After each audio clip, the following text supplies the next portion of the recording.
Okay, Assalamualaikum Like, and very good morning, everybody. How are you uh, doing? Hopefully, everybody's still fine until now. Okay, so we shall start now. Never mind about your attendance. Later on, I will show you again the QR code. All right, this is very important topic, so that's why I want to go through this slide very quickly, not to stretch until 3 hours that we normally do during the class duration anyway. Okay, so all the slide and notes has been in your e-learning already. You can take a look at those things later on. So today's topic is about causes of accident at construction site. What basically the reason behind all the accident that happened. The idea is that once we know the reason, perhaps we can come up with the strategy to at least minimize or prevent accident. That is the idea.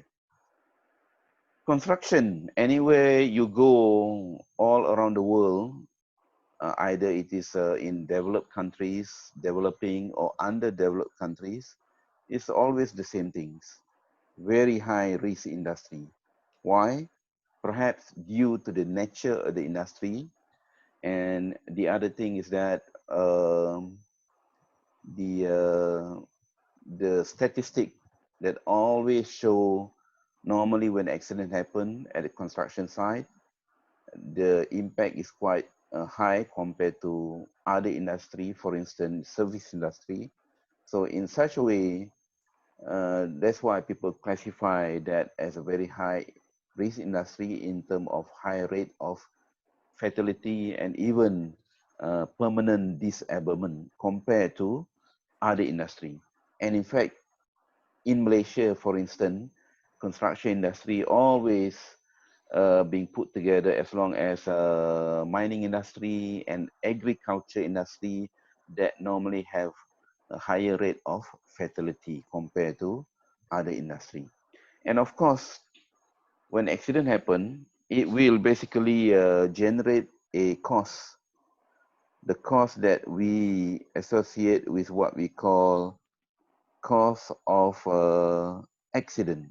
Okay, cause of accident. So where does those costs basically relate to? We are going to take a look at the concept of accident iceberg later on. So that's why we try as much as possible to avoid accident, because once accident happen, then it basically will eat up your so-called profit. Okay, and another thing is about productivity. As we already know, time is the essence in any construction, because everybody want to basically to finish the project as early as possible. And once you extend beyond a certain period, of course, there are a lot of implications in terms of especially indirect costs. But the issue is that once an accident happen, then basically you have a stop work order, then you have to recover some of the costs in terms of repair, and then for sure you need to pay compensation to the workers, etc., etc., etc. At the end of the day, it will eat up not only your cost, but uh, but your time as well. Okay, so that's why in the construction we try to boost the efficiency by trying to avoid as much accident as possible, because we know the impact of when accident happen actually. And once we understand the nature of where how accident basically happen, and perhaps we can come up with what we call preventive action. So factors, what could be the causes, underlying causes, or even what we want to know is basically what are the root causes. Normally when accident happen, a lot of researcher all around the world, you can basically Google, okay, type in causes of accident, there are so many papers that talk about accident. But normally, those kind of research based on the data that available at that particular time or at that particular institution, etc., etc. So that's why normally the causes of accident might not be totally comprehensive because it basically depends on the data that those researchers process. Okay, but anyway, even though the data might not be comprehensive, but at least it gives us some kind of indicator where or how basically accident happen. So that could be the nature of accident reporting. And normally, many researchers, once they process the information, at the end of the day, normally we know that accident could be due to largely from the fall factors, okay, falling from height. That is still until now is one of the biggest causes of accident. But always remember when we come up with the statistic, etc., the statistic itself might not be fully comprehensive. There are tendency that people do not want to report the accident to the authority, even though in developed countries, they do have some kind of regulation that you must report the accident, regardless of how big is the accident. Even near miss, we in Malaysia, we do have such a regulation as well. We call it NEDOPOD. Okay, so NEDOPOD is not this such regulation is not a what we call since the inception of big law and regulation as I mentioned, but at least there is a law that require everybody to report the accident. But again, what happened when you do not report? How the authority is going to trace you? So it always happened that way. Okay, in UK, the accident reporting normally being done to organization, we call it RIDDOR. Okay, even RIDDOR also mentioned that there are few cases of under-reporting. So when accidents are not fully reported, so meaning to say the statistic that we basically refer to, that we need to analyze the data, might not be comprehensive. That is always the case of accident reporting issue. Okay, not to mention in underdeveloped countries, they basically do not have such this system. They might not have such regulation, or they even don't have so-called awareness to report those things. But by the end of the day, the issue is that when you report the accident, the authority will come after you. So in order to avoid such a big headache coming up, so people do not report such accident. All right. So when the information is missing, so that's why at the end of the day, we cannot really understand what are the root causes of accident. Most of the time, the causes that we figure out are not root causes. It could be so-called intermediate, or it could be what we call contributory causes. It is not yet the root cause.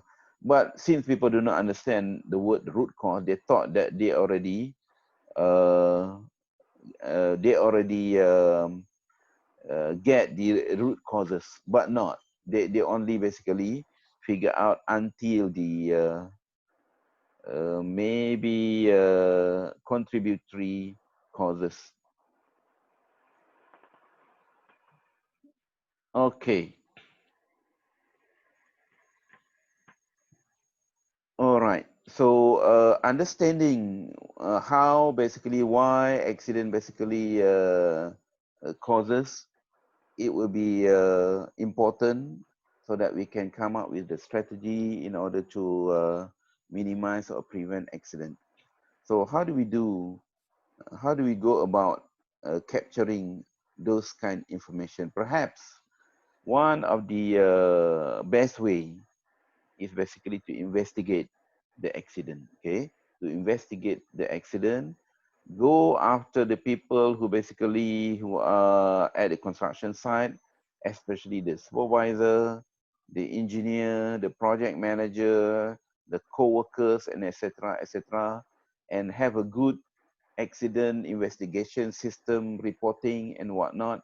And at the end of the day, you are able to capture the knowledge of people who understand the nature of accident.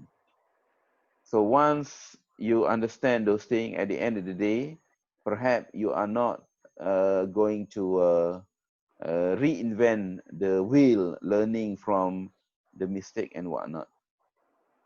Okay, so what is the question that you have, Yazan? Oh, Assalamu alaikum, Doctor. Thank you Salam, for yeah. giving me that chance to ask. I have a question. Previously, you mentioned productivity and the accidents will Best. lower productivity due inside. But I have few questions about this. Yeah, yeah, go ahead. The productivity will be lowered because of the chaos during that time, and everyone will drag attention to that accident. That's the productivity, you mean, Yes, for yes, all because workers? yes, okay. We go back to the concept of productivity again. Okay, productivity is equivalent to output per input. Output is in terms of the quantity of works being done, and then input is basically the time. Okay, when accident happen, for sure you need to stop work. Okay, you need Okay.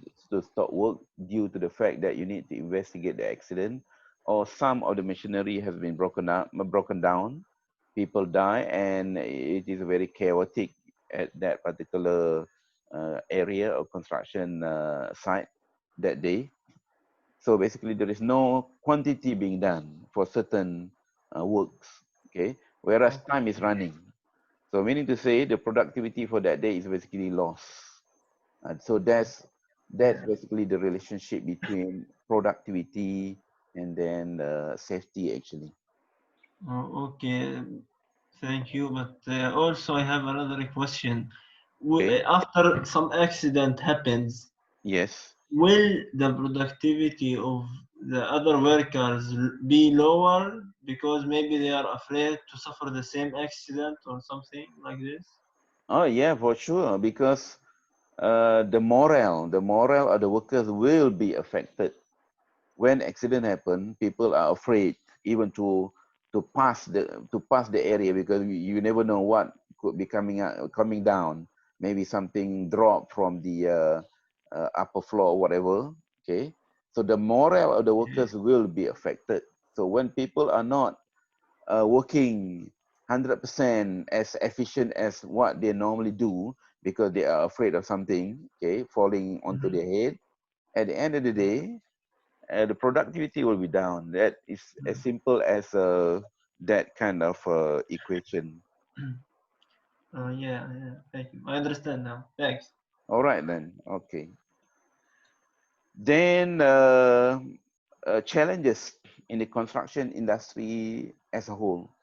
People normally, when you read literature anywhere in the world, people normally associate construction industry as a 3D industry.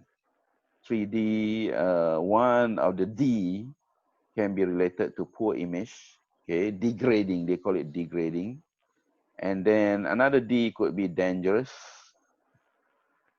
Dangerous meaning to say the construction industry normally a very high risk industry due to the nature of variable hazard, okay, variable hazard. And then also another D could be dirty, okay. You work at the construction site, you do not wear something very nice as if you go to the office, because at the end of the day you will get dirty in that way, physical situation, or dirty in such a way that corruption is very high. That could be associated with construction industry as well. But we want to zoom into poor image. Okay, poor image. One of the poor image associated with construction industry is that the level of safety. Okay, level of safety, high rate of accident, fatality, and whatnot compared to any other industry. So that's why, for instance, in Malaysia or even in many countries, we do have problem attracting youngsters to go into our construction industry. That's why we need to use a lot of foreign workers. In Malaysia, we employ around up to 80% of foreign workers. There is nothing wrong with employing foreign workers, but the issue with the foreign workers that we have uh, with regard to safety, for instance, okay, for instance, the issue of unskilled foreign workers. If the one that come to Malaysia are very high skilled workers, so normally we are very happy. Okay, similarly, in similar situation, Singapore also do have a lot of foreign workers, and their foreign workers are coming from Malaysia. Remember, every day around 300 to 400,000 Malaysian workers going to work in Singapore every day. But because they have been commuting to Singapore every day, working, they have been considered as skilled workers. And in fact, Singapore do not accept people who are low skill. Otherwise, you won't get permit that easily compared to Malaysia. Because if we do not accept foreign workers, then basically nobody want to work at the construction site, okay, using our local workers. That is the issue. Okay, there are a lot of issues with regard to the construction safety and health, uh, even not only in Malaysia but worldwide. For instance, high rate of accident, low wages. Okay, if you just basically start working as a laborer, for instance, people are not going to pay you very high wages. They just simply going to pay you minimum wages. Okay, so minimum wages, and but you need to work in a very high risk industry. It is not worth. Okay, compared to if you work in the oil and gas industry. Oil and gas industry is a high risk industry as well, but normally the wages are normally higher compared to the construction industry. Unconducive work environment due to multiple or various hazards. So later on in our slide, we are going to have another statistic that show this issue with regard to unconducive work environment, wearable hazard, and etc. etc. So you see, there are a lot of issue with regard to working at the construction industry. So it affect the safety and health. Okay. And another thing at the end of this list here, low technology use. Okay, so that's why we in Malaysia, we are trying to move from manual labor into so-called IBS, industrialized building system, or in another part of the world, they normally call it offsite construction. Okay, so using precast construction and whatnot. So once you do use that kind of technology, meaning to say you are going to utilize more machinery, you are going to use less labor. When less labor, so basically you try to minimize the number of accidents happening to the human beings.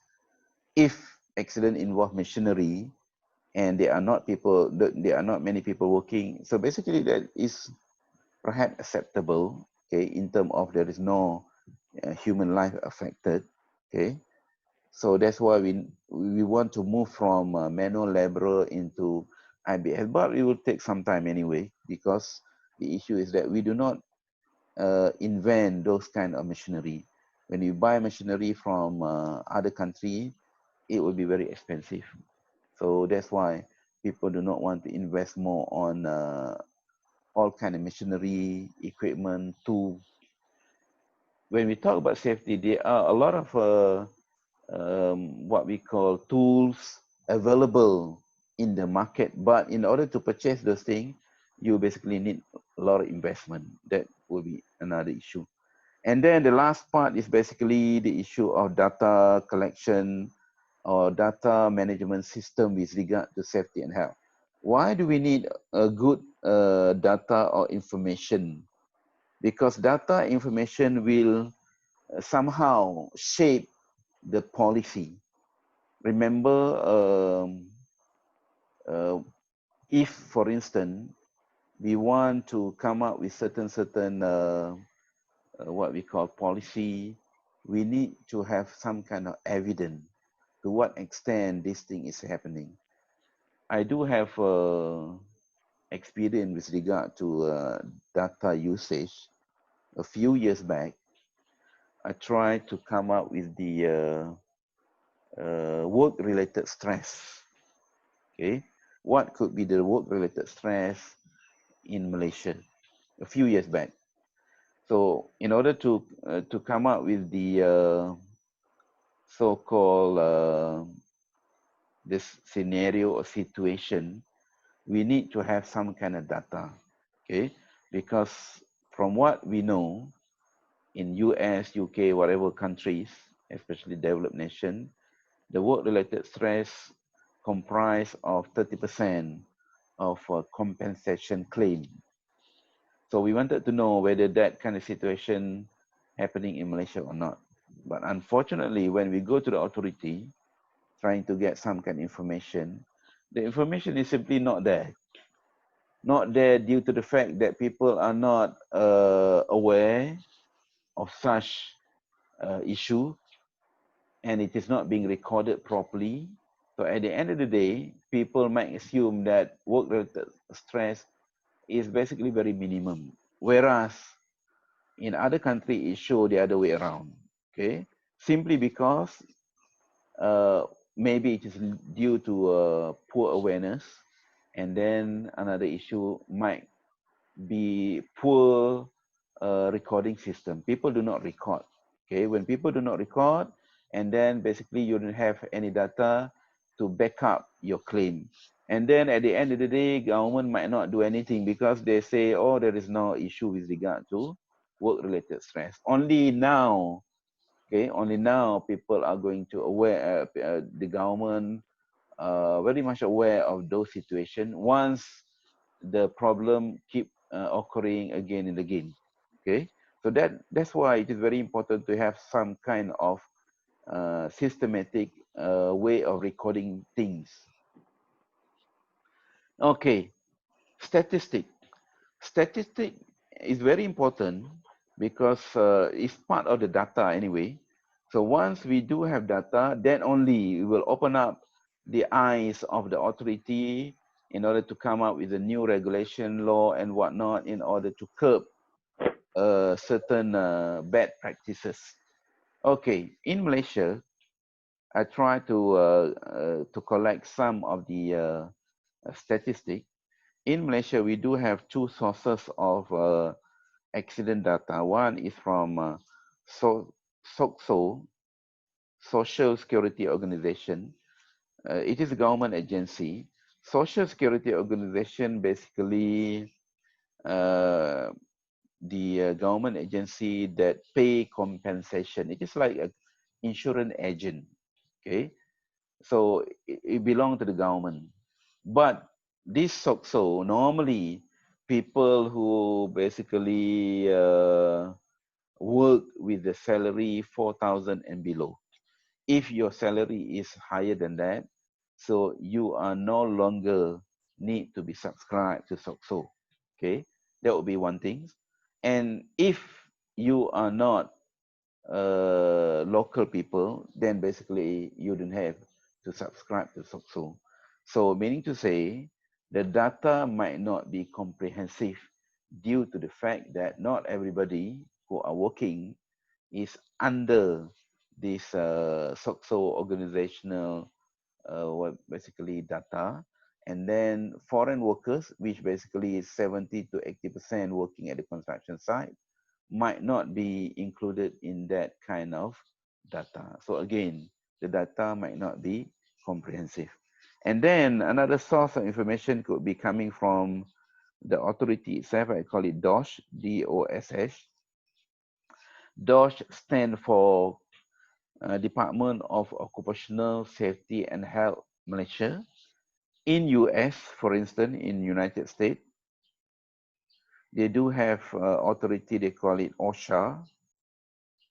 Remember when I talked about OSHA a few weeks before the semester break, in Malaysia, we do have OSHA. Our OSHA basically named after our main OSH law. But in US, they do have OSHA. OSHA, the other A there at the end of the short terminology stand for agency. Okay, so OSHA is the government agency that collect data with regard to accident. But again, people might not want to report the accident to the authority, as I mentioned, due to the fact once authority know, and then they will come after you, and you are going to have a big headache to answer all kind of uh, other issue with regard to implementation of safety and health. So again, the number might not be comprehensive, but whatever it is, the data that we do have could be considered as good enough, at least, so that we can make comparison. What kind of comparison that we normally uh, have to basically make? One is basically we call it industrial accident rate, which basically being counted every 1,000 workers, registered workers. And then another one is what we call fatality rate. How do we calculate those things? We basically take out of how many registered workers in the country and then divide by 100,000, then we will get some kind of numbers. So that kind of numbers is used to basically to compare with other nations as a benchmarking exercise. For instance, you can Google my name in the Google Scholar or whatever. I do have a lot of papers with regard to safety and health. One of the paper with regard to the overview of construction accident in Malaysia. So that's why some of the data that I show you is basically based on those papers. It might not be old, it might not be updated, okay, it is old data, but I just want to show how basically we analyze the data. At the end of the day, there are two columns here. One is basically we call it accident rate, and another one is the yellow one is basically the fatality rate. Okay, so the data that I show you in this table, if we call it industrial accident. Industrial accident basically reflect overall industry. Okay. Then there is another table that we call it construction accident. Construction accident is basically we take all the data based in on the construction industry itself. Okay. So whatever it is, you notice that the rate of accident is basically very high compared to the developed nation. So now we do have a more recent accident rate. Okay, you notice that the accident rate is going down. Okay, going down, but the issue is but. So the going down rate is okay, but sometimes when when we are too much so-called overconfident we basically, we thought that we are doing okay. At the end of the day, we see the increase in the rate of accident. Then basically it trigger the next course of action. So when authority look at this number, for instance, then they might want to come up with a new revision in terms of law, in terms of guideline, in terms of what next that we need to do in order to put the number of accident going down and down and down again. Okay, and then accident rate. Okay, so normally once we do have the data, we would like to come up with the accident rate in terms of how many 1,000 workers, so that we get this kind of numbers, so that we can compare to the other country, especially developed nation. And this is the statistic with regard to fatal accident. See, out of 100,000 workers, you see, normally the top three would be mining, agriculture, and construction. In what year is it? Okay, in the last no 2011, 12, and 13. And normally every year the pattern would be similar. uh, Fortunately, in Malaysia we do not have a lot of mining industries, but normally when mining industry involved, the rate of accident is very high due to the nature of mining industry, where you need to work underground, and you are working with explosive, and you are working with so-called dust. That will be the issue. And with regard to agriculture, so agriculture basically involve a lot of pesticide. So that is the chemical what we call hazard associated with the agriculture industry. And in Malaysia, we do have a lot of palm plantation. In palm plantation, they still use manual labor, where you need to basically pick up the palm, what we call seed or whatever, using manual handling. So that is basically the danger is coming from that kind of manual handling. Not to mention construction. Construction, you just mentioned it. Working at height, that will be another situation. Working under the hot sun, working in a noisy, dusty environment, and etc. etc. You can name it. So that's why construction normally cannot go away with the issue of hazard. Okay, so the purpose of accident fatality rate or industrial accident rate is basically to make comparison. So you notice that in a European country, mostly some of the European country automatically classify as developed nation. You notice that in a European country, the fatality rate are very low, below 4. So this is the rate that if we want to be at par with the developed nation, by right, our fatality rate should be below 4, maybe around 2.5 to 3. Even a country like Singapore, because Singapore classified as a developed nation, their fatality rate is basically very low, maybe between 2 to 3.5, for instance. So that should be our target. Okay. And when we talk about accident rate, the industrial rate is one thing, and then we want to zoom into our industry, construction accident. So the word construction accident mean accident happening at the construction site. Okay, in short, we call it construction accident. So in Malaysia, since 1977, where I got the record from the literature, the accident rate is not a lot. Okay, it's not a lot. Only 5.5% in terms of the overall industrial accident. Okay, it is not a lot, but when accident happen at the construction site, normally the fatality rate is very high.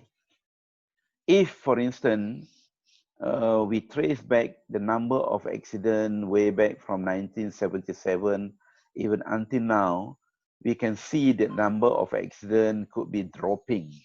Okay, could be dropping.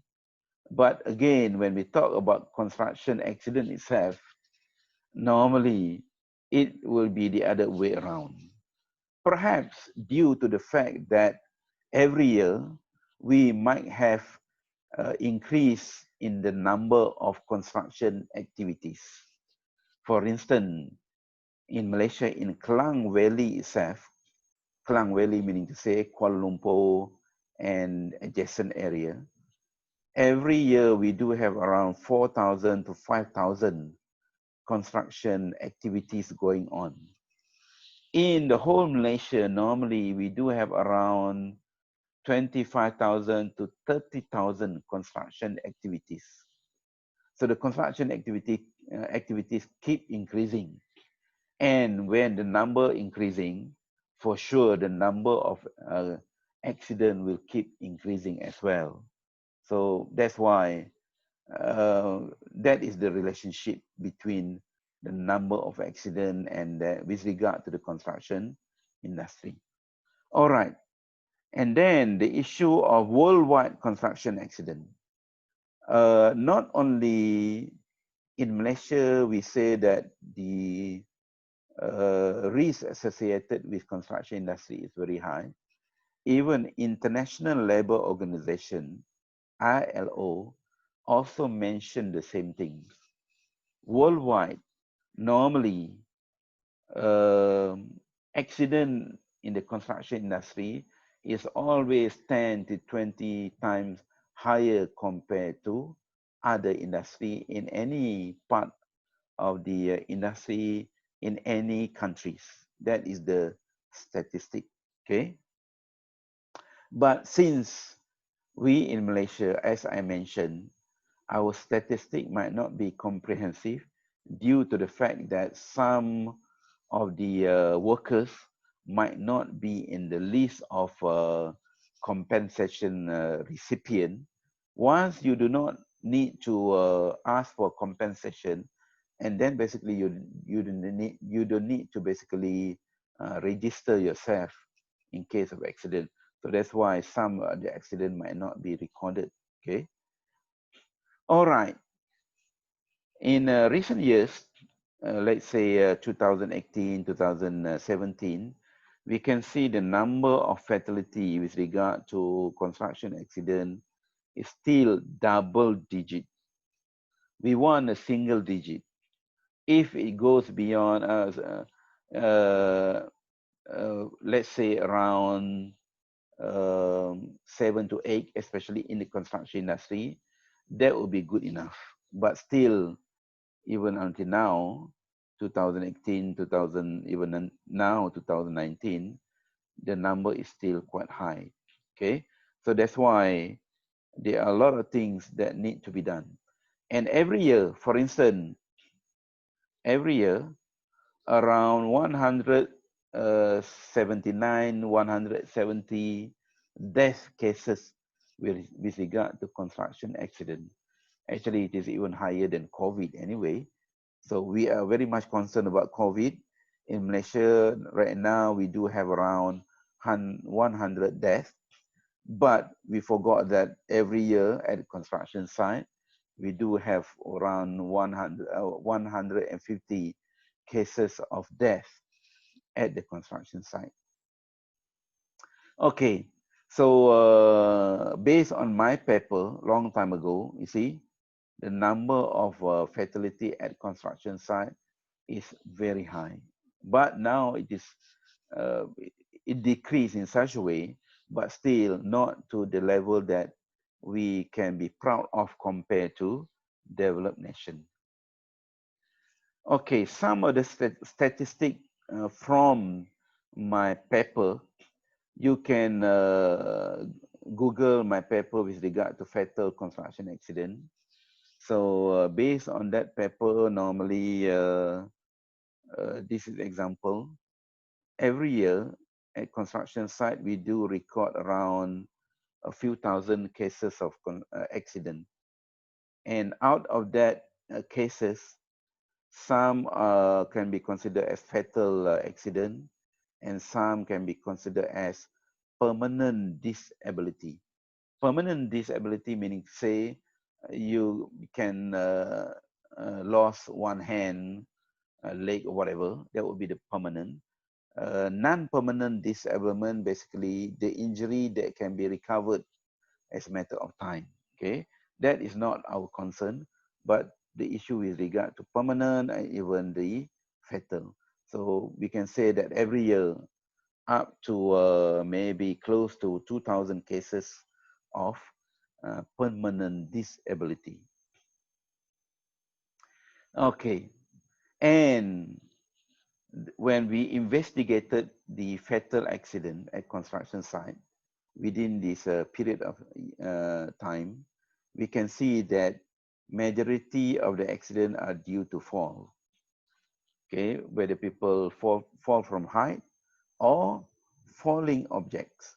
So this kind of pattern is very similar to worldwide pattern. Always that is the number one causes, and not to mention caught between object, crushed by the object, buried during excavation work, and etc. Okay, you see, fall from height is very high. So this is basically the result from my paper. You can Google one of my paper titled Fatal Accident at Construction Site. You can see the result. And then another issue, okay, another issue. You know that another issue is regard to cause of accident. How much is the cost of accident? That will be another issue. So one of my paper mentioned about this kind of cost, but this is the old data. Never mind about the old data, but the one that we are going to focus is the increasing cost of compensation that need to be paid by the authority. Uh, the authority, I mean SOCSO, is the government agency. Not to mention the insurance company. I don't have the statistic with regard to the insurance company, but this is just from the government agency. But the issue is that the amount of compensation, okay, the amount of compensation that we need to pay every year is basically keep increasing and increasing and increasing, you see. And in a report, authority also mentioned maybe in the next few years, due to the increasing medical costs, the amount of compensation that need to be paid could basically surpass the amount of payment or the insurance premium that the authority collected. So that is basically not a good record that we want to see. Okay, so meaning to say every year the government or the authority have to pay more and more in terms of compensation, even though from the record that I show you, the number of industrial accidents keep decreasing, but due to high medical costs, the number or the amount of compensation basically keep increasing. That is not the good data that we want to basically look at. Okay, at least we need to further reduce the number of accidents so that the amount of compensation is the amount of money that we can pay based on the amount that we collected. Otherwise, government have to use whatever the government money in order to cover for the increasing compensation costs. Okay, worldwide, we do have some kind of data based on UK. This is UK, and then this is the US. You notice that how much money or how much is the cost of work-related stress. For instance, based on work-related stress alone, 300 billion is the cost that we need to pay. Okay, we need to pay in terms of the sick leave, in terms of payment of compensation. In developed nation, when even you are stressed out, you can get a lawyer in order to sue the government agency or even your boss. Okay, that is how much money that normally associated with even work-related stress. Not to mention about work-related injury and causes. And at the end of the day, every year, how much is the cost? In US, they estimated around 2.2 trillion loss. Okay. In UK, for instance, the recent data that we do have, 2017 and 18, the cost of work-related injury is around 15 billion pound sterling. Okay, that is a lot. And in worldwide, as reported by International Labour Organization, ILO, around 3 trillion USD. That is a lot of money. It basically can be considered as loss due to accident that happen worldwide. And you see how many people die every year, 7,700. And yearly, around 3 million people die out of this work-related accident. Okay, I think it is more than what COVID-19 death anyway. Okay, and from the what we call the overall figure, we can say the accident basically has eaten up around 4% of GDP. And now, due to this COVID-19, and every nation basically do talk about the decrease in GDP. In Malaysia, our yearly GDP is around 4.5%. But now, due to this COVID-19, we might go into a negative GDP, maybe around negative 1%. You see, and people are very much concerned about this dropping of GDP, and not to forget about what accident can impact on your GDP. So that's why we need to try as much as possible, try to minimize or prevent accident, because accident do affect not only the productivity, but the overall growth of the nation. Okay, accident. Okay, when we talk about accident, accident generate costs. Where does the cost come from? It could be coming from the immediate impact, short term, and then the long term. Short term in term of injury. When people get injured, for sure you need to send them to the hospital or clinic. And nowadays, if you go to clinic, easily they will charge you around 50 ringgit anyway for a small what we call pill. Not to mention if you have minor injury.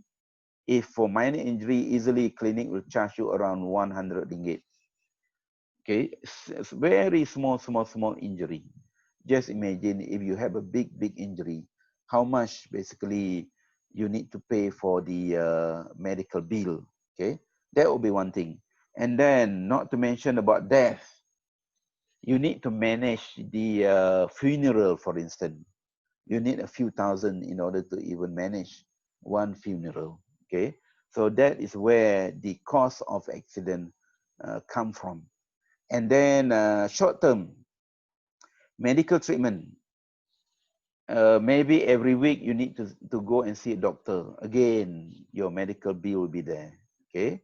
And then you need to repair the machineries. You need to replace the machinery, and there will be time loss. There will be low morale that affect the workers. And then how about the long term? The long term, for instance, profitability. When the image of your business affected due to the fact there are accidents that happening again and again, people will not trust you anymore. Okay, it will affect your business. People do not want to buy a product where basically you need to charge more. Why you need to charge more? Because you need to pay for so many factor of costs, especially related to loss of productivity and whatnot. At the end of the day, you need to charge more. So people will not basically buy your product. So that is the issue of trust, profitability, and in the long term, your company will basically lose business if you do have a lot of accident happening. Similarly, not only it will affect the business, it will affect the nation as a whole. Okay. So normally, when we talk about accident, we would like to reflect in terms of the cause iceberg. Okay, it is like the iceberg where you can see the tip of the iceberg, and then the big part of the iceberg are being submerged. Okay, where this can be associated with what we call hidden costs, or sometimes we call it indirect costs. This one is what we call direct costs. Direct costs and indirect costs. What are the direct costs? Direct cost is the cost that you can see easily or you can calculate easily. Whereas the loss of reputation, pain and suffering, the loss of productivity and whatnot, even though you know that thing happened, but sometimes it is quite difficult to quantify. So that's why we call it hidden cost. And normally, people associate the direct cost or the tip of the iceberg with the indirect cost in terms of what we call ratio. Ratio direct cost compared to indirect cost. So ratio. And many researchers, not only now, long time ago, starting from Heinrich.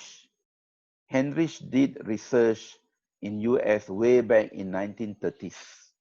Okay, if you Google the name of Heinrich, he can be considered as the father of safety management.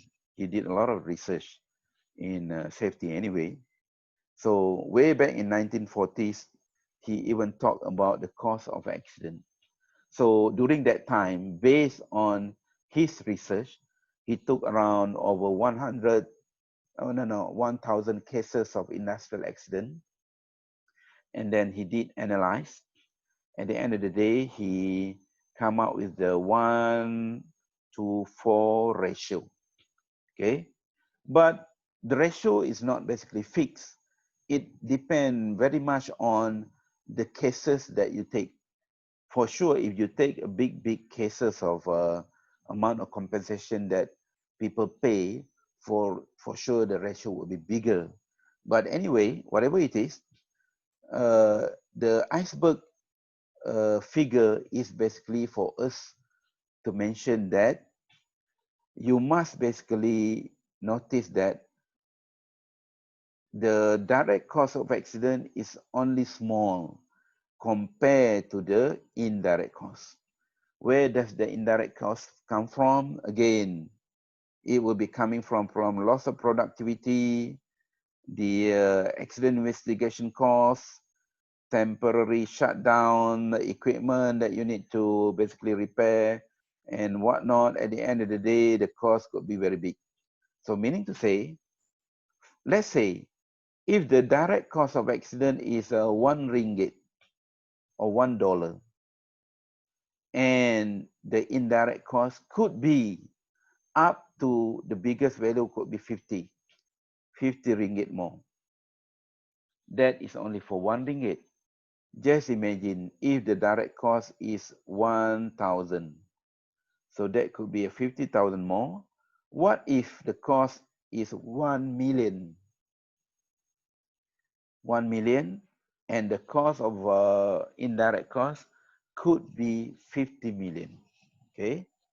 When we talk about safety culture at the end of our class later on the other class, then we are going to come back again with regard to accident costs. Okay, accident costs for some of the biggest accident in the world.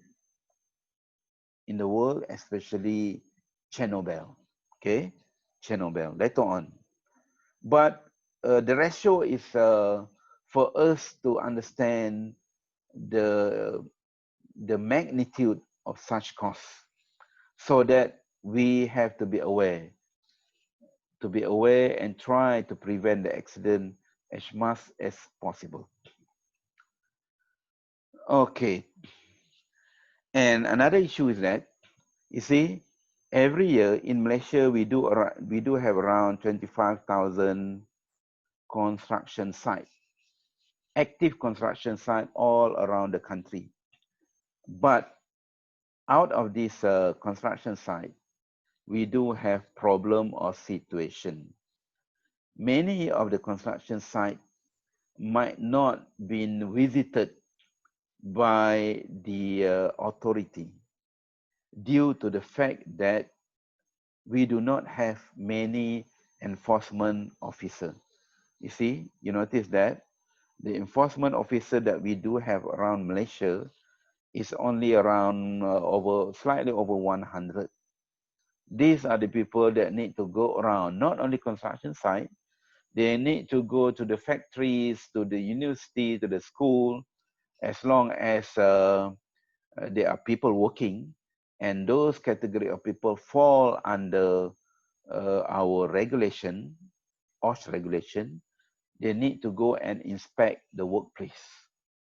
So meaning to say, even though they work around the clock, 24 hours, so their construction site might not be visited. So meaning to say, people can run away from the law. So that's why the concept of our OSH law, we call it self-regulation. So the government basically let the company or organization manage your own safety. We do have a lot of tools to manage safety and health, such as last week, you already read the OSH management system, ISO 45001. This is example of self-regulation. Okay, meaning to say, you don't need to wait for the government officer to come and check at your workplace. But once you already understand what to do, you manage your own safety and health. It is for your own benefit. Okay, why? Because once accident happen, it will eat up your profit. But even with such knowledge, there are still many organizations that do not want to implement safety as to the highest standard as much as possible. Why? Again, they thought that they can save money. That is the issue. Okay, there is one saying. Okay, one saying: if you think safety is expensive, then try accident. Then perhaps if one accident happen, let's say that accident cost you indirectly, the cost is around 50,000. and the indirect cost could be 50 times more than that. At the end of the day, you need to spend a few 100,000 for one accident. Just imagine if you do if you have the project running for 2 years, and every month you do have 1 or 2 cases of accident, you can calculate how much the cost of accident. So that's why we need to basically prevent or minimize the accident, because of the impact of the accident is very much, it will affect our business.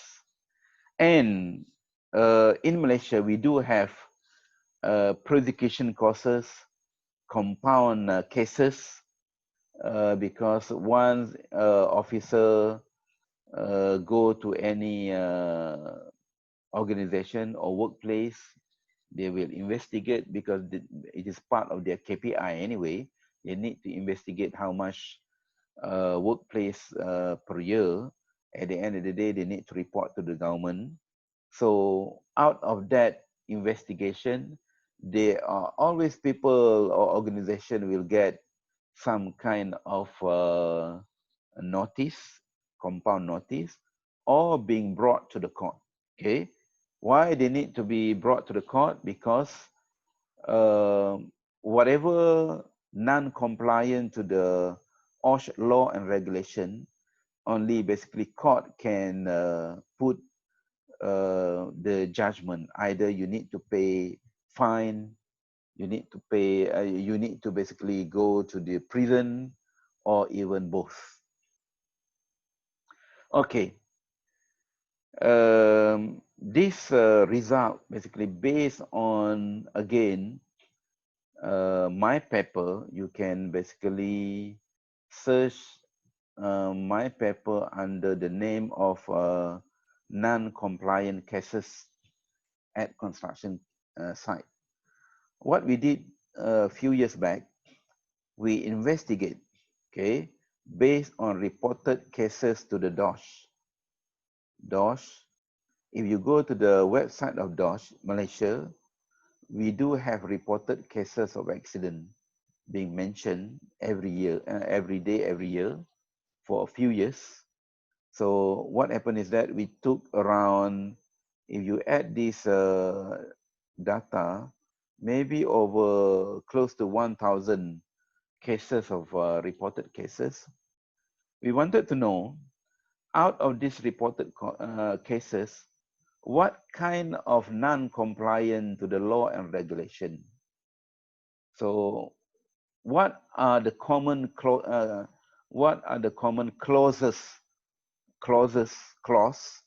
that people do not comply? Okay, and then when you go to the court, and then court will basically give you some kind of fine based on certain non-compliant to the clauses. Okay, what kind of clause? So based on, you see, every year there are around maybe from 100 to 300 cases of what we call prosecution being brought to the court.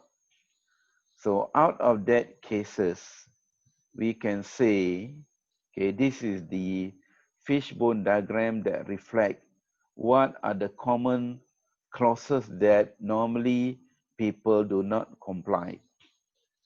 First, it is based on Section 15. Section 15 of the OSHA 1994 with regard to employer responsibility. You see, the one being highlighted in the circle there, there are a lot of people do not comply with regard to the fulfillment certain arrangement of safety. Okay, clause 15, item number 1, about 36%.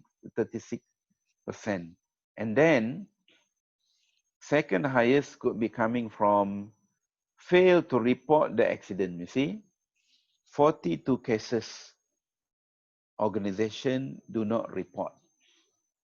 Somehow when accident happen, So workers have to go to the clinic or hospital, whatever, especially with regard to major injury. At the end of the day, they will get caught. Okay, then only people know or authority know. Oh, you do not report to the authority, and then you will get some kind of fine out of that non-compliance. And then the third one, fail to execute safety practices. And then what else?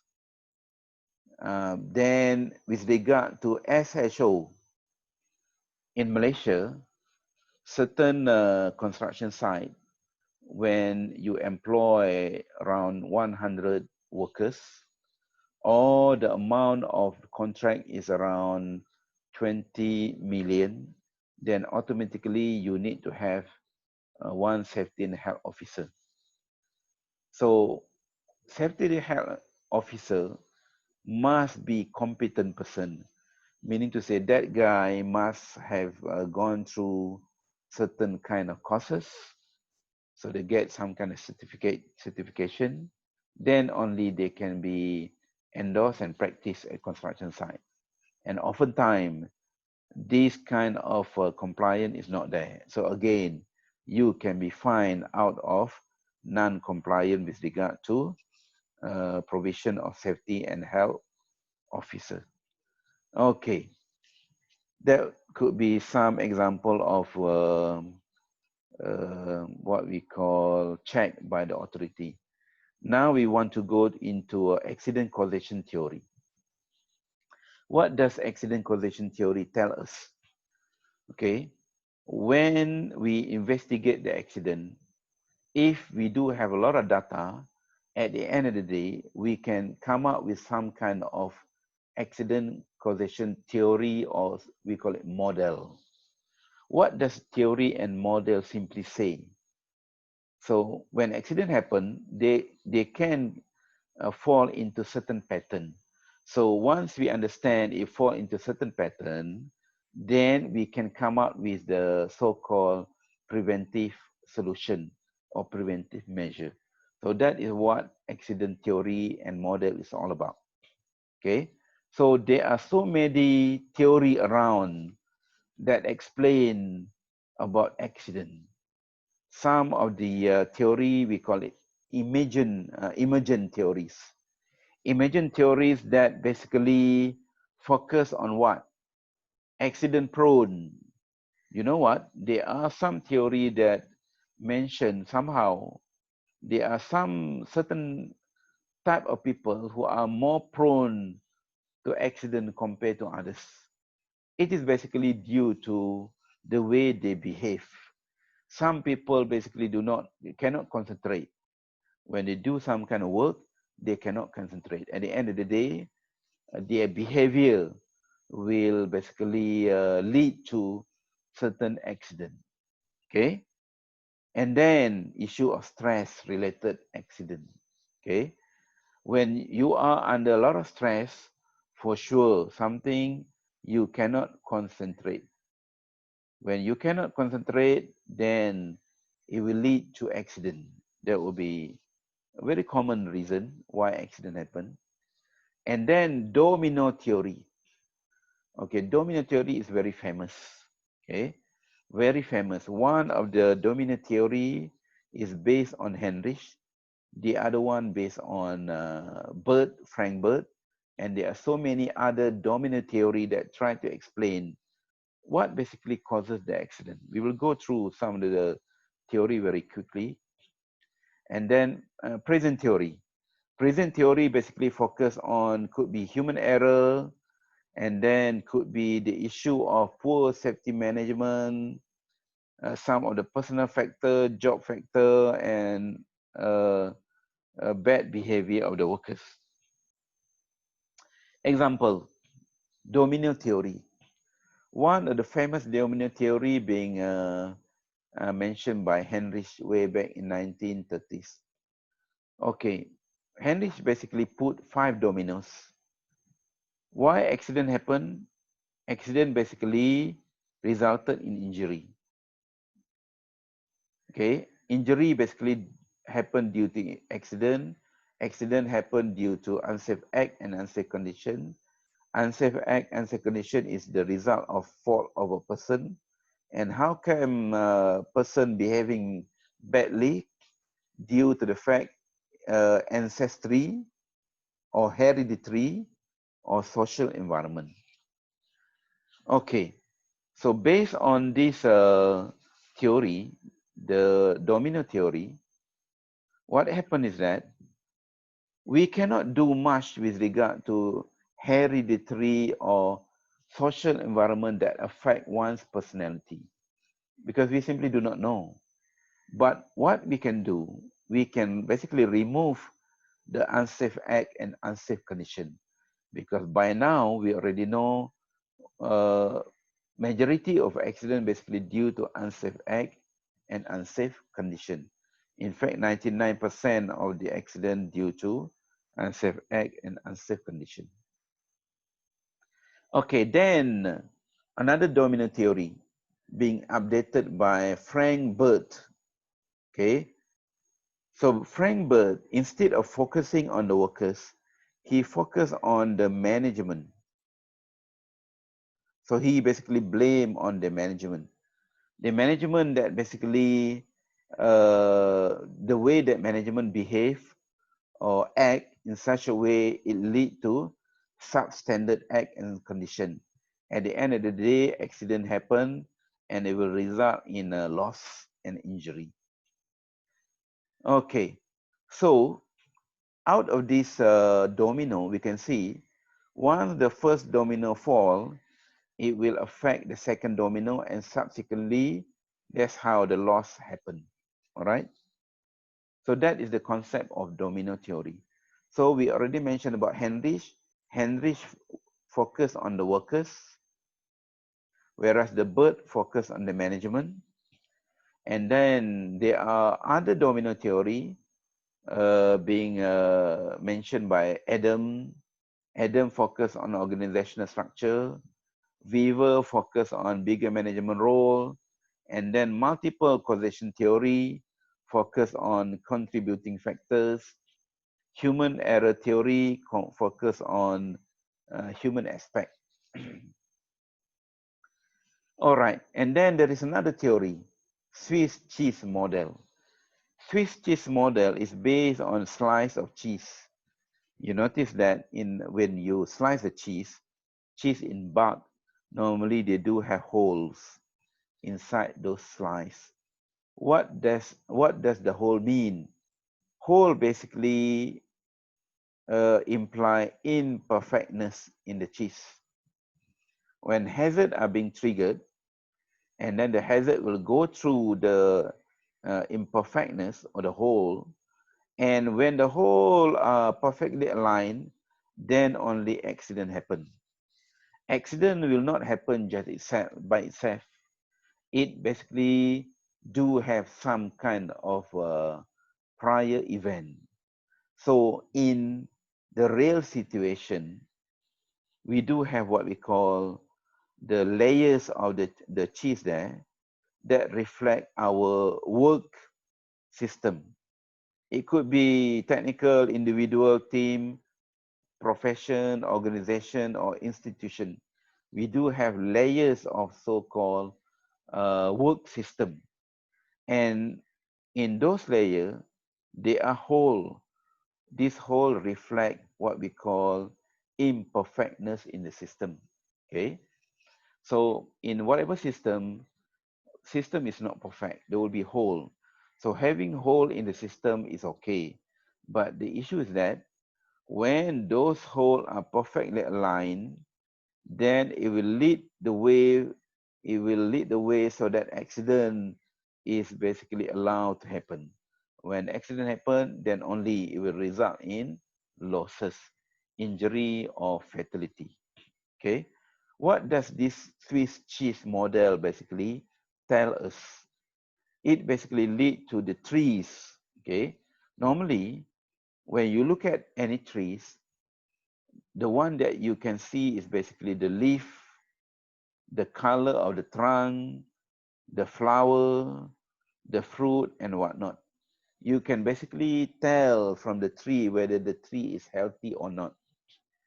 So the tree is healthy or not, it is not basically due to the flower, trunk, leaf, and whatnot, but basically it is due to the so-called root of the tree. Maybe the root basically do not have sufficient water or nutrient.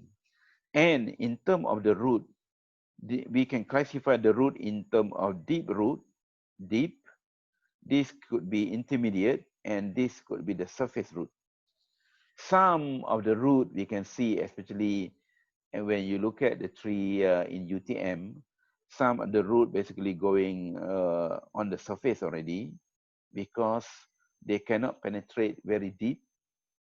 Uh, you can see they're going to the surface in order to get more water and whatnot. Okay. At the end of the day, the root will be dying out.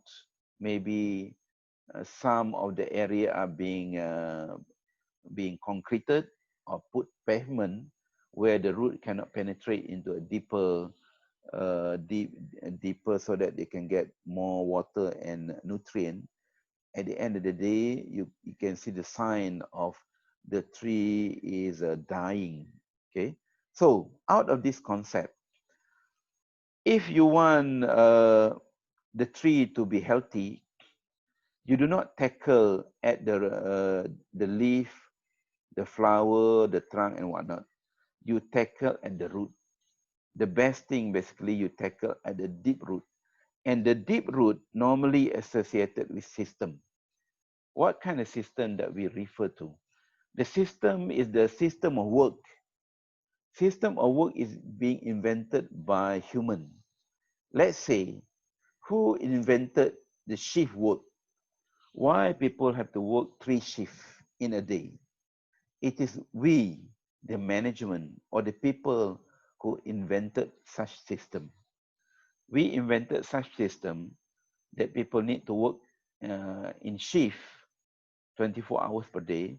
By right, human nature, you should work during the day and take a rest or sleep at night. That's how basically God invented human being. But we somehow try to reverse that in order to get more profit. So out of our invention, we invented the system of work.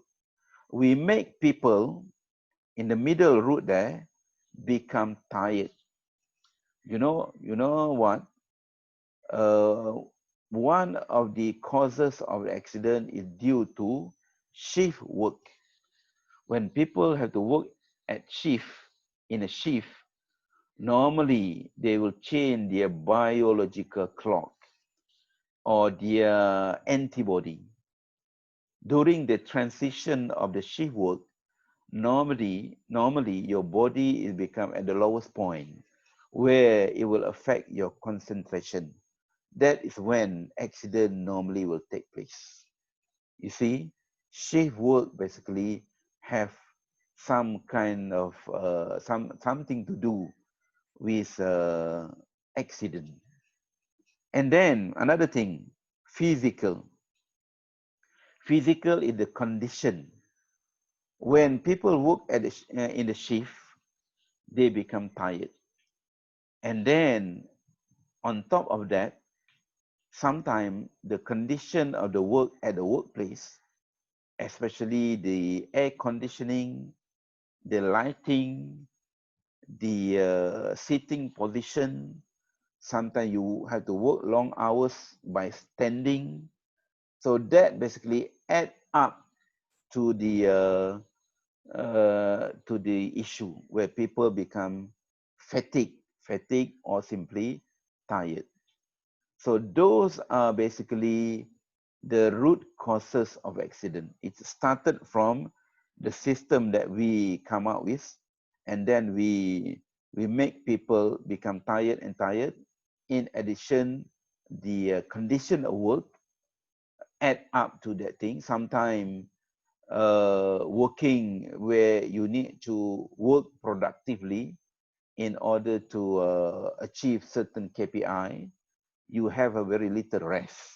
When your body cannot rest fully, then basically it will add up to the fatigue of the body. Then at the end of the day, when your body is very fatigued, you will basically easily lose concentration. Okay, that is when accident happen. So out of this concept, Swiss cheese model, it basically tell us a very big thing here. This is what we are that lead us to.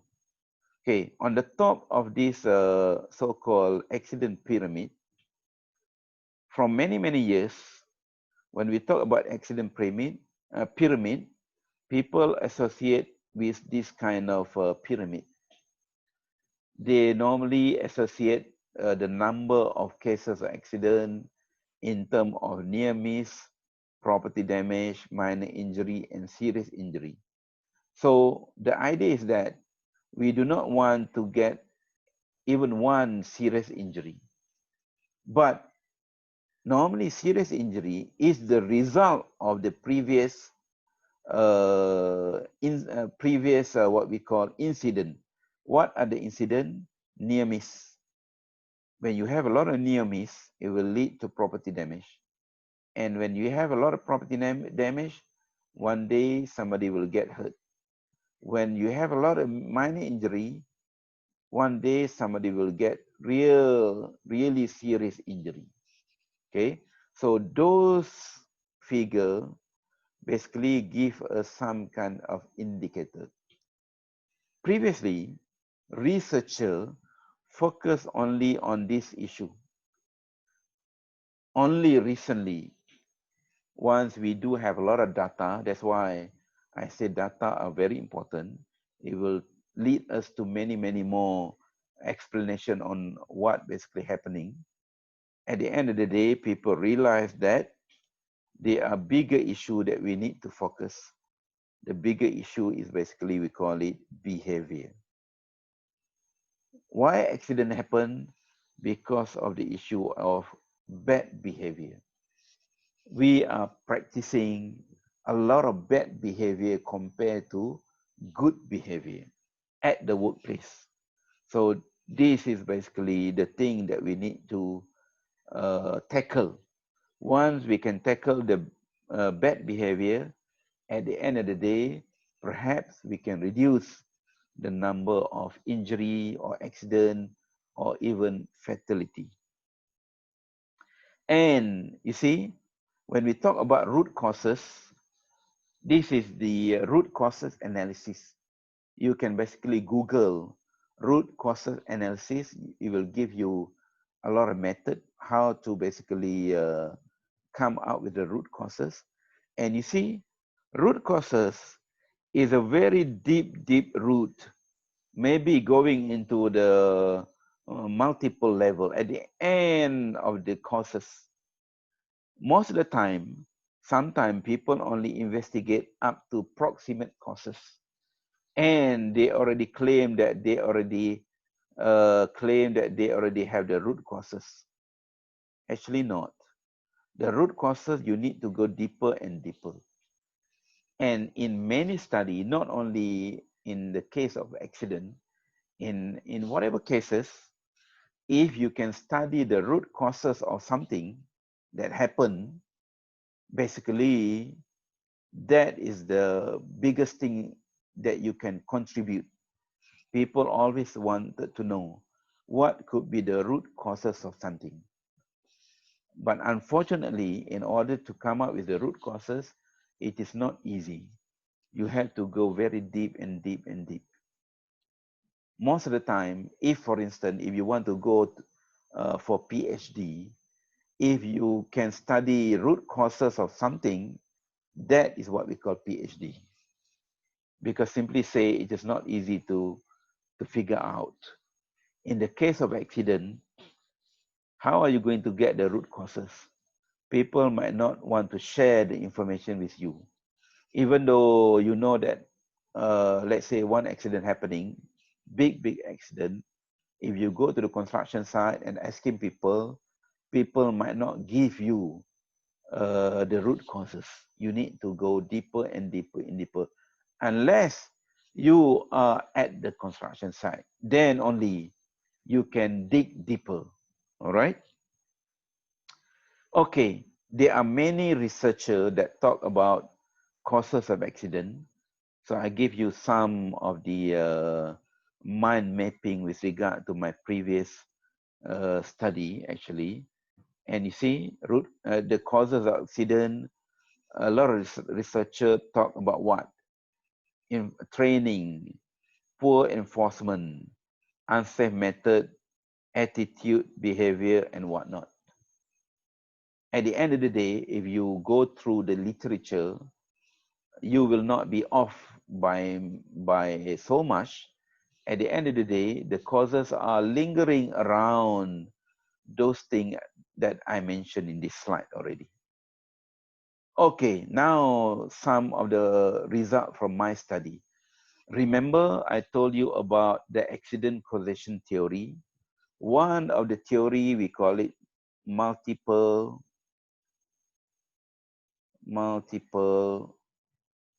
multiple causation theory. Okay, there is one theory that do not focus on one particular causes. That theory basically simply say that accident could be coming from many causes, which is also true. Even though there are many theories around that basically mention about where does the accident coming from, those theory from what I read are not conflicting with each other. They are merely what we call filling in the gap between one explanation and another. Why? Because certain theory are based on certain available data. So let's say for my cases, if I investigate 128 DOS report way back a few years ago, I try to figure out what could be the causes based on reported cases. At the end of the day, I come up with this fishbone diagram. Fishbone diagram that reflect accident the main cause of accident are coming from management, human element, unsafe method, unsafe equipment, job site condition, unique nature, and etc. etc. And some of the things here are being the sub causes. And it is true, based on multiple causation theory, accident basically due to many causes. And based on my study, 128 reported DOS report, the majority is coming from management. Then the second one could be coming from unsafe method. And subsequently, even unique nature of the industry. Okay, then another study, I do not stop at the report alone. What if I go around and ask organization or company, let's say they do experience an accident, if they are willing to share their knowledge, then at the end of the day, based on my 116 survey information, so this is what I get. Okay, so based on that 116 cases of industrial survey, the majority of the cases is coming from, again, it is multiple causation theory, unsafe method. Very similar to the previous report. And not to mention unique nature of the industry. This is basically in line with what I mentioned earlier, whereby construction industry is always one of the industry considered as a very risky industry. Even from this survey, it indicates the pattern. And then 2 years back, 2 or 3 years back, I tried to make another survey based on reported cases. Again, reported fatality cases on construction accident. And I noticed that majority of the cases is again fall under category of multiple causation theory coming from unsafe method, and then unique nature of the industry. You see, unique nature, by nature, accident is always very high in the construction industry with regard to fatality cases. Okay, then there is another survey that I did. Let me share with you. Okay.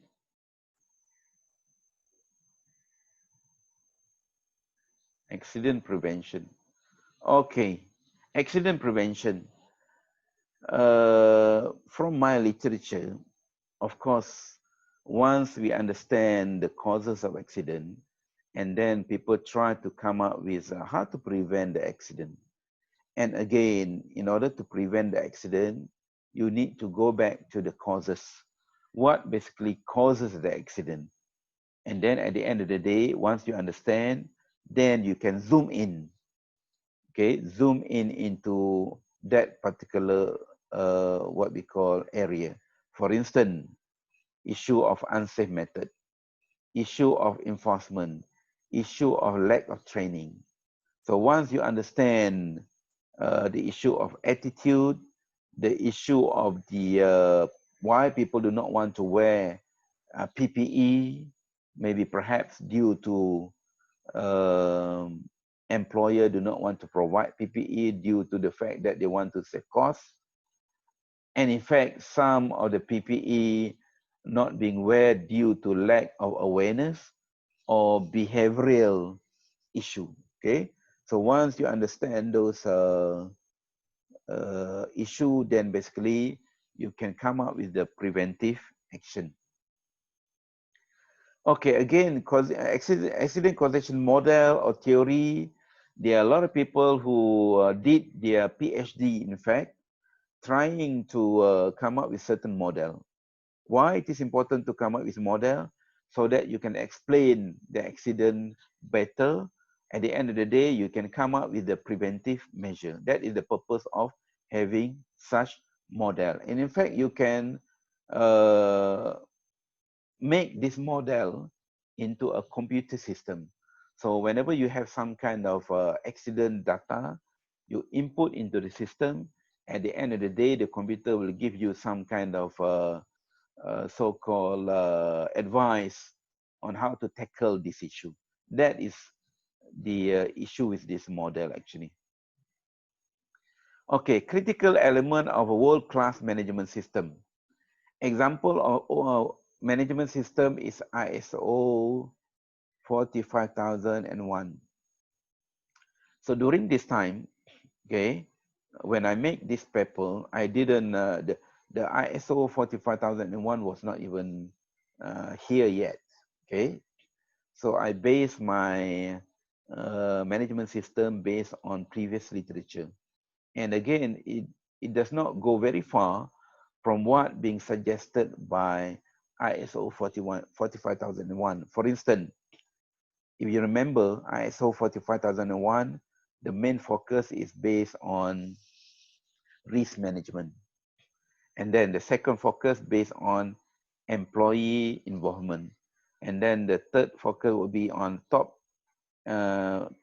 management commitment. You see, the ISO 45001 only appeared last 2 years, but the paper that I did was maybe, or even 10, maybe 10 or 15 years ago.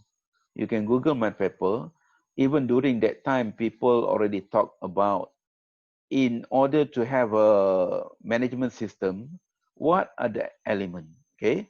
The first element, top management, employee commitment, training. We must invest on, we must set aside some amount of money in order to train our workers. Why? Because people who come to the construction industry, majority of them do not want to work in the construction industry anyway, since they do not have choice in any other industry. They are being forced to take this kind of job. So without having any prior knowledge, so you need to train them. Once they are being trained or they are being skillful, then only perhaps you can have the reduced number of accidents. And periodic evaluation. Okay, you need basically to have some kind of auditing system in order to see to what extent the implementation of some kind of OSH management system is successful. Key factor of safety in construction, again, we can say there are some best practice being put forward by a lot of researchers, okay, in order to improve your workplace.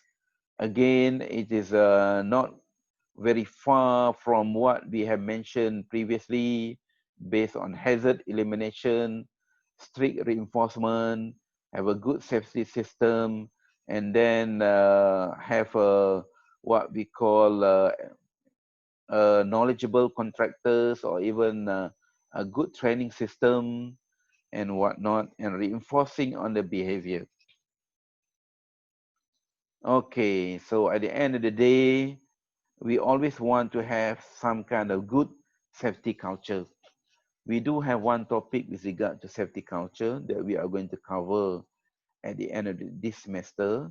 But having a good safety culture is very important, because once you already have a good safety culture, you are almost sure that thing will be running almost as automatic.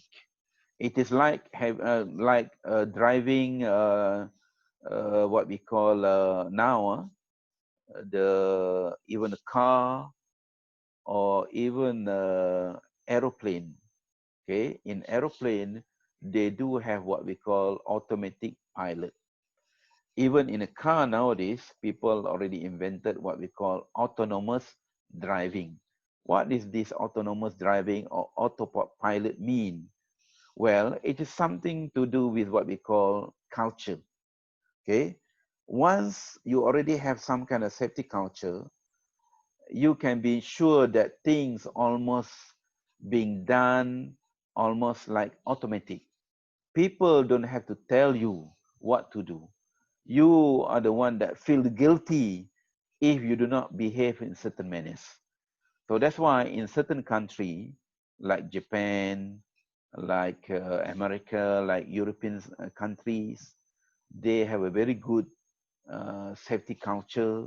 Why they have good safety culture? At the end of the day, they realize that they cannot reduce the number of accidents without a good safety culture. It is the safety culture that drive the number of fatality or accident rate basically down. So if in Malaysia or is even in your country, if you want to push the number of industrial accident or fatality rate down, you must basically have a good safety culture at the workplace. Without a good safety culture, then it is very difficult. It is very difficult to let because you have to remind people, you have to control people, whereas you basically might not have a good enforcement officer or people around to remind you every time. So having a safety culture is very good, because it is almost automatic system, that this system will control the way you behave. Okay, you don't have to have people who remind you all the time. You are the one that basically behave in certain manners because you feel that is the right thing to do. All right. So in conclusion, This 2 hours lecture, I already talked about the importance of having what we call to reduce the number of accident, because accident do generate costs which can be very high, that can affect your profit. Okay, we as a contractor, for instance, why basically you get involved or you become a contractor? Because you basically want to make business. In business, what is the most important thing is basically generating profit. Okay, so in order to generate more profit, you need to control the cost. Where does the cost come from? The cost could be coming from the issue of safety, time, the material control, and then the environmental control, and then the resource control in terms of manpower, in terms of machinery, etc., etc. And the big portion of the control basically coming from the safety. So that's why our class, our course name is basically construction site management and safety control. So on the second part of the class, basically, we just simply want to zoom into the safety. Just want to tell you, very important to basically control the safety. At the end of the day, only then you are going to have your KPI fulfilled. Okay. So the next uh, what we call assignment will be based on this lecture.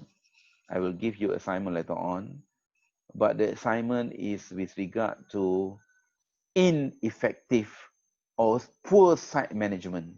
Okay, ineffective or poor site management and its impact to the safety. Okay, that is, we want to basically relate what you have learned about site management before. By now you already have knowledge what could be so-called the criteria to be effective site management. Okay, that would be one thing.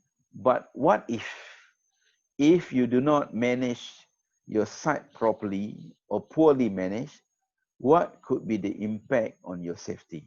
Okay, that will be the next assignment will be coming up. Okay, based on this topic. All right. Okay, that would be let me let me stop the recording, stop share, and then stop recording.